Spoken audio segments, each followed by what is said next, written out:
사무엘상 3장 1절에서 11절 말씀입니다. 1절에서 11절 말씀을 한 절씩 교독하겠습니다. 아이 사무엘이 엘리 앞에서 여호와를 섬길 때에는 여호와의 말씀이 희귀하여 이상이 흔히 보이지 않았더라.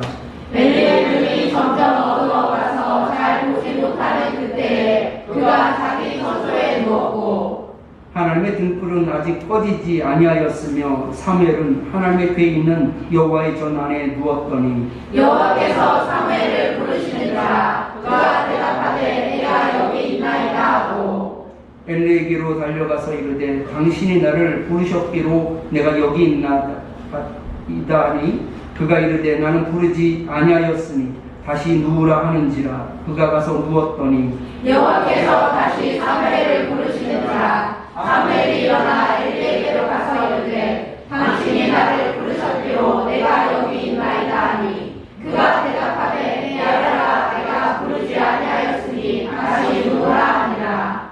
사무엘이 아직 여호와를 알지 못하고 여호와의 말씀도 아직 그에게 나타나지 아니한 때라.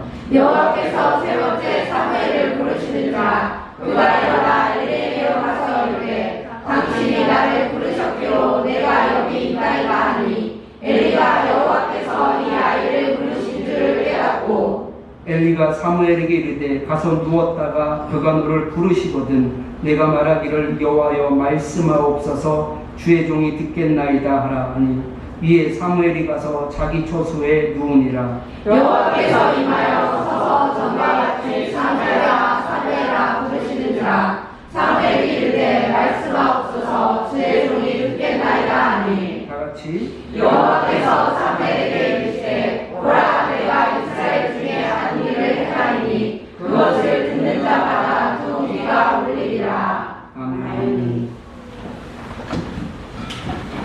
서로 바라보면서 함께 인사하겠습니다. 참 잘 오셨습니다. 우리 낯선 분이 계시죠? 네. 서홍규 권사님 옆에 있는데 결혼식에 참석하신 분인지 아시겠는데 조인석 분이에요. 그리고 성을 모르겠네. 맨날 우리 정화 해서 양정화요. 장정화인가요? 양정화 우리 자매가 왔습니다. 우리 환영한 박수 함께 하겠습니다.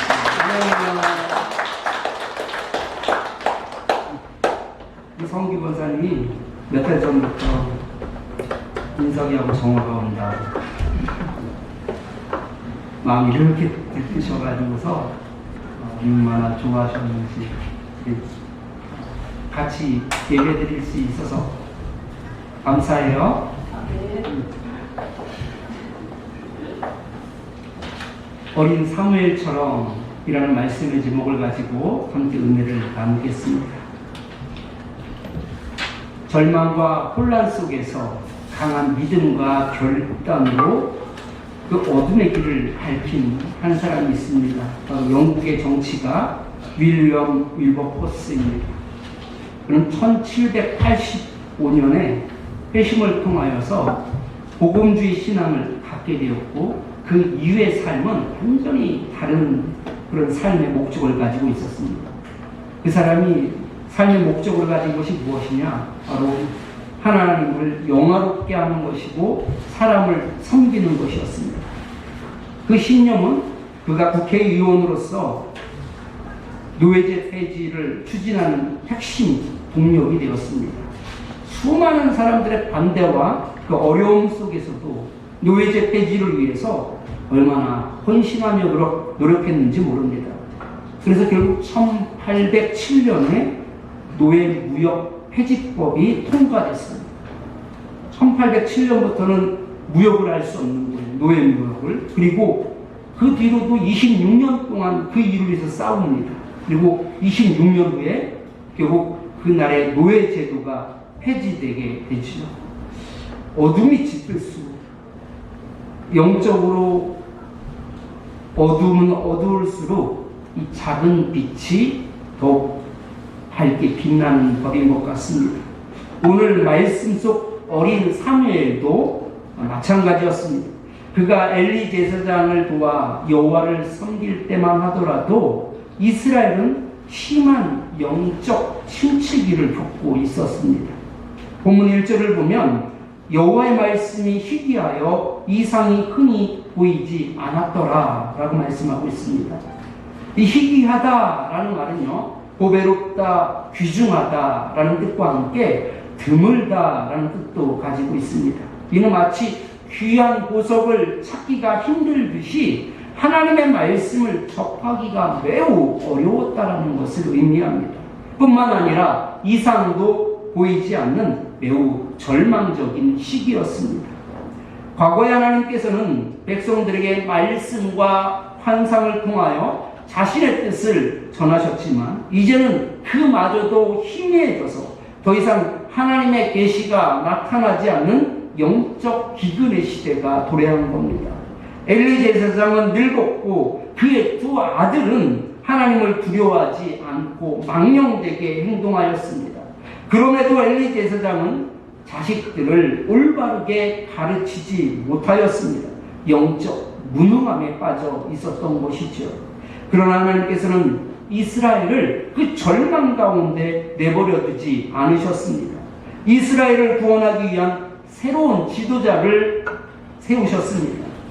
그가 누구냐? 바로 어린 사무엘입니다. 오늘 하나님께서 잠을 자고 있는 그 어린 사무엘을 부르셨습니다.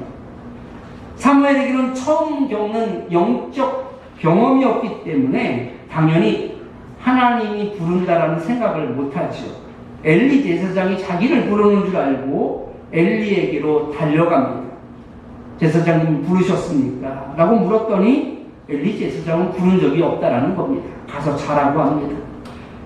돌아가 누웠는데 다시 사무엘아 사무엘아 라고 부르는 겁니다. 또다시 제사장에게로 달려갔지만 이번에도 제사장은 부르지 않았다라고 합니다. 그렇게 3번을 반복하자 그제서야 엘리 제사장은 사무엘이 헛소리를 듣고 달려온 것이 아니라 바로 하나님께서 그를 부르셨다라는 것을 알게 되죠. 본문 9절 말씀을 같이 한번 읽어보겠습니다. 엘리가 사무엘에게 이르되 가서 누웠다가 그가 너를 부르시거든 내가 말하기를 여호와여 말씀하옵소서 주의 종이 듣겠나이다 하라. 이에 사무엘이 가서 자기 처소에 누우니라. 아멘. 사무엘은 다시 돌아와 누웠을 때 전과 같이 사무엘아 사무엘아 라는 소리가 들리는 겁니다. 어린 사무엘이 이번에는 엘리 제사장이 가르쳐준 대로 하나님 말씀하옵소서 주의 종이 듣겠나이다 라고 대답을 합니다. 이때 하나님께서는 어린 사무엘에게 앞으로 일어날 일들을 계시하기 시작하셨습니다. 말씀도 희귀해지고 이상도 보이지 않던 때에 다시금 하나님의 말씀이 이스라엘 땅에 선포되기 시작한 겁니다. 말씀도 희귀하고 이상도 보이지 않은 때라고 말씀하고 있는데 이런 절망적인 시대에 어린 사무엘에게 어떻게 하나님의 말씀이 들릴 수 있었을까요?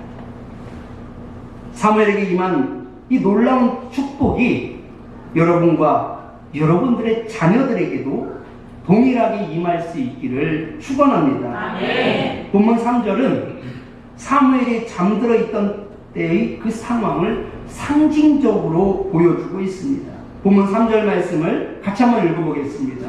하나님의 등불은 아직 꺼지지 아니하였으며 사무엘은 하나님의 궤에 있는 여호와의 전 안에 누웠더니. 아멘. 말씀도 희미해지고 계시도 보이지 않던 그때에 사무엘에게 하나님의 말씀이 들렸던 그 영적인 축복은 바로 하나님의 일방적인 은혜가 있었기 때문입니다.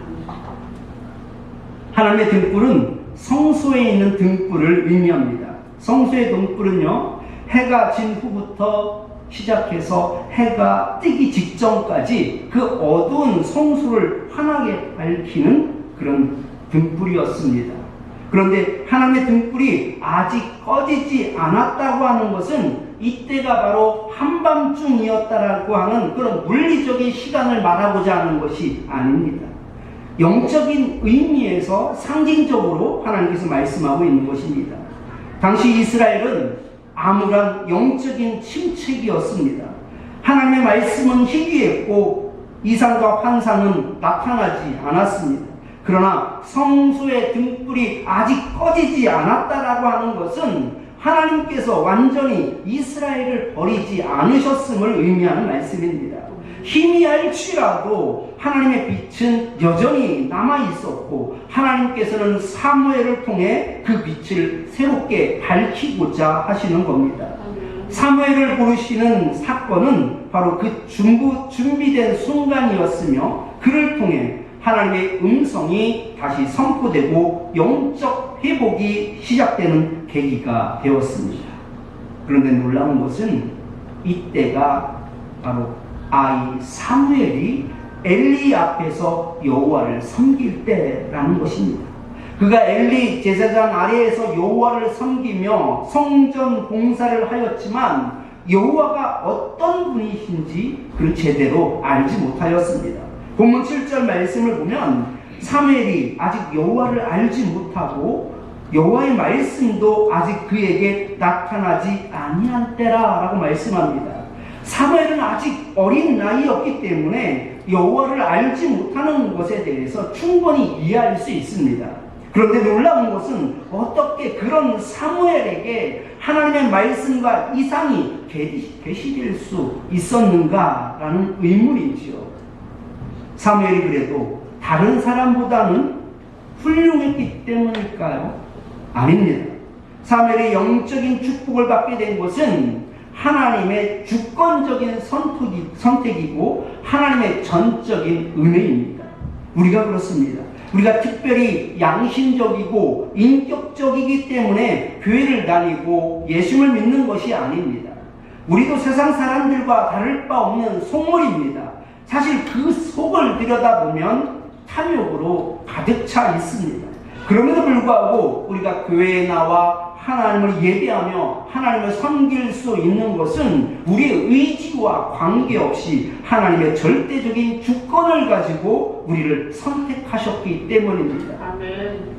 하나님의 무조건적인 은혜가 우리에게 있었기 때문인 것이지요. 아멘. 하나님의 은혜를 입고 살아가는 것이 세상에서 가장 복된 인생인 줄 믿으시기 바랍니다. 아멘. 여러분은 여러분들의 자녀에게 무엇을 바라십니까?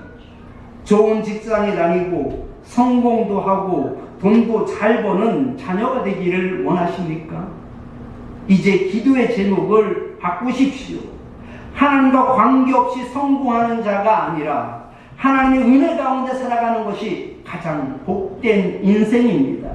어둠과 같은 시기에도 여전히 사무엘에게 빛을 비추어 주셨던 것처럼 저와 우리 자녀에게도 은혜의 빛을 비춰 주시옵소서라면서 기도해야지 됩니다. 그래서 우리의 자녀가 영적인 축복을 받아 누리는 은혜의 삶을 우리가 누릴 수 있어야지 됩니다. 반드시 하나님께서 우리의 기도에 응답하여 주실 줄 믿습니다.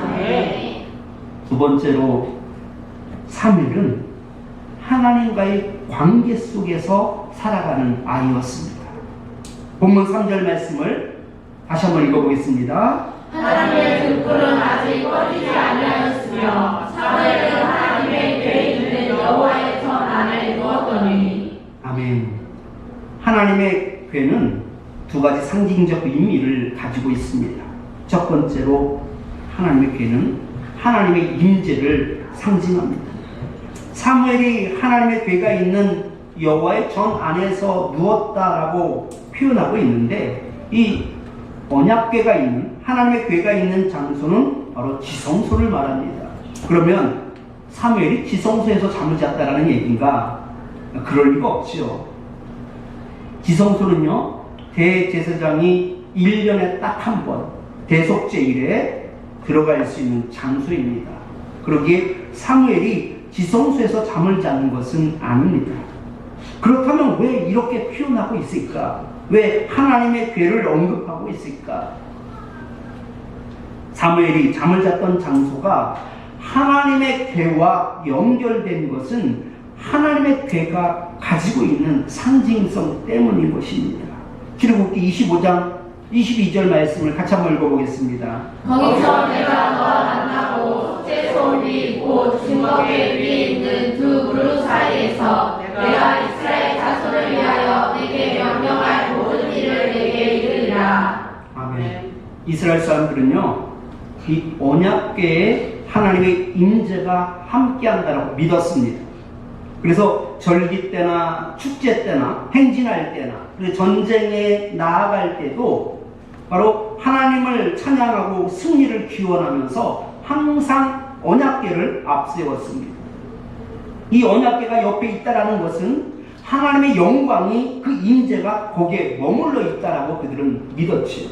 반대로 이스라엘 백성들에게 그 언약궤를 상실한다라는 것은 바로 하나님의 영광이 떠나는 것과 동일시했습니다. 이런 의미에서 바로 본문의 저자가 사무엘이 하나님의 임재를 상징하는 언약궤가 있는 장소에 있었다라는 것을 굳이 밝힌 이유는 사무엘이 하나님의 임재를 사모하는 그런 신앙적 태도를 가지고 있었음을 밝히기 위함입니다. 더 나아가 하나님의 궤는 하나님과 이스라엘 사이에 언약을 상징하는 성물입니다. 그 안에는 십계명이 새겨진 두 돌판이 들어있었습니다. 이는 하나님께서 이스라엘 백성들에게 직접 주신 말씀으로 하나님과 그들 사이에 언약을 나타내는 중요한 표정이었습니다. 이러한 이유로 하나님의 궤를 언약궤라고 부르기도 합니다. 따라서 사무엘이 하나님의 궤가 있는 곳에서 잠을 잤다라는 표현은 단순한 장수적 의미를 넘어서서 사무엘이 하나님과 깊은 그 언약의 관계를 사모하는 아이였다라는 것을 강조하는 수사적 표현입니다. 사무엘이 언약궤가 있는 곳에서 잠을 잤다고 하는 것은 그가 바로 하나님의 임재를 사모할 뿐만 아니라 하나님과의 관계를 아주 중요하게 생각하는 아이였다라는 것이지요. 엘리 제사장의 두 아들은 하나님을 경외하지 않았습니다. 하나님께 드리는 제사를 가볍게 여겼습니다. 심지어 재물을 탈취하기까지 했습니다. 엘리 제사장의 아들들과 사무엘은 같은 환경에서 자랐고 같은 곳에서 배웠습니다. 그러나 사무엘은 그들과 전혀 다른 길을 걸어갔던 것입니다. 바로 사무엘의 어머니 한나에게서 우리는 그 답을 찾을 수 있습니다. 한나는 자녀가 없었기에 하나님께 간절히 기도하며 아들을 주시면 그 아들을 하나님께 바치겠습니다 라며 소원을 합니다. 하나님께서는 그녀의 기도를 들으시고 사무엘을 허락하셨습니다. 그리고 한나는 하나님께 약속한 대로 사무엘을 젖을 뗀 후에 실로에 있는 그 성소로 데려가 제사장 엘리에게 그 아이를 맡기지요. 그 후에도 한나는요, 매년 제사를 드리는 그런 절기 때가 되면 실로에 올라가 그 아이를 만나고 또 그 아이가 커가면서 그 작아진 옷들을 또 새로 만들어서 입혀 주었습니다. 바로 한나의 모습은 자녀를 향한 사랑과 신앙적 헌신을 보여줍니다. 사무엘이 하나님의 임재를 사모하는 아이로 성장할 수 있었던 것, 사무엘이 하나님과의 관계를 아주 중요하게 생각하며 살아가는 아이로 성장할 수 있었던 것은 엘리 제사장의 교육이 아니다라는 것이죠. 바로 그 어머니 믿음과 그 기도와 그리고 헌신이 있었기 때문에 가능한 일이었습니다. 우리 참빛교회 성도님들도 한나처럼 자녀들을 믿음과 기도로 양육하십시오. 여러분의 자녀가 하나님의 임재를 경험할 수 있도록 언약궤 앞으로 은혜의 자리로 이끌어 가십시오. 하나님 없이도 살 수 있는 자녀가 아니라 하나님 없이는 살 수 없는 자녀로 키워 나가십시오. 여러분의 헌신과 믿음 그리고 기도를 통해 자녀들이 사무엘과 같은 영적인 축복을 누리게 될 것입니다. 세 번째로 사무엘은 자기 처소가 있었습니다. 본문 3절 말씀을 다시 한번 읽어보겠습니다. 하나님의 등불은 아직 꺼지지 아니하였으며 사무엘은 하나님의 궤에 있는 여호와의 전 안에 누웠더니. 여호와의 전, 즉 성소의 안이 바로 자기 처소였습니다. 본문 9절 말씀을 보면 엘리가 사무엘에게 이르되 가서 누웠다가 그가 너를 부르시거든 내가 말하기를 여호와여 말씀하옵소서 주의 종이 듣겠나이다 하라니. 이에 사무엘이 가서 어디에 누웠다고요? 자기 처소에 누웠다라고 말씀합니다. 사무엘이 듣기 위하여 다시 자기 처소에 누운 자리가 바로 성소입니다.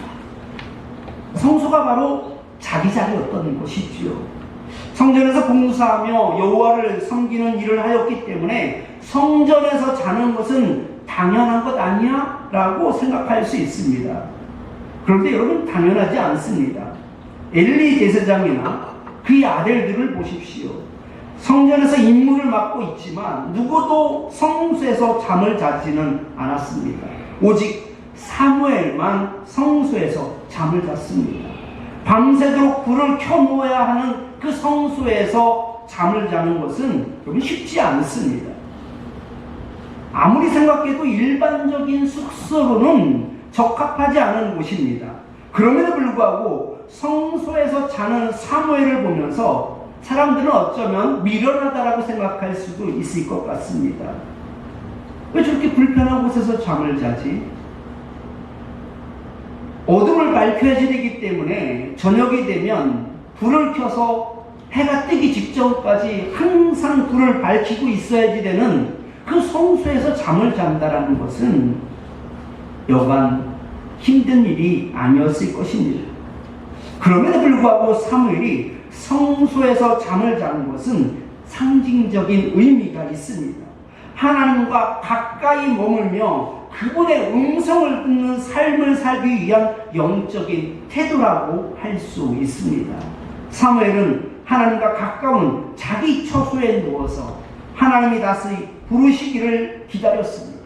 그리고 사무엘은 하나님의 음성이 들렸을 때 여호와여 말씀하옵소서 주의 종이 듣겠나이다 라고 말하며 주님의 말씀에 귀를 기울입니다.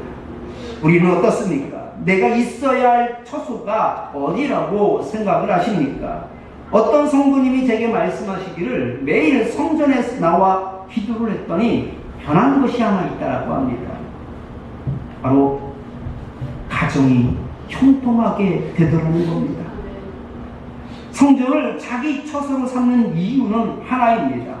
하나님을 가까이 하고 싶어서입니다. 가까이에서 듣기도 하고 가까이에서 순종하기도 하고 가까이에서 하나님의 뜻대로 살기 위해서인 것이지요. 그러면 하나님의 그 영적인 복을 주십니다.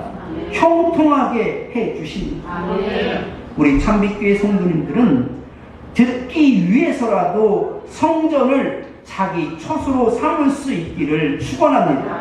더 나아가 여러분의 자녀가 있어야 할 곳이 다른 곳이 아니라 바로 성전이 될 수 있기를 축원합니다. 말씀을 기억하면서 주님 말씀하시면 함께 찬양하겠습니다.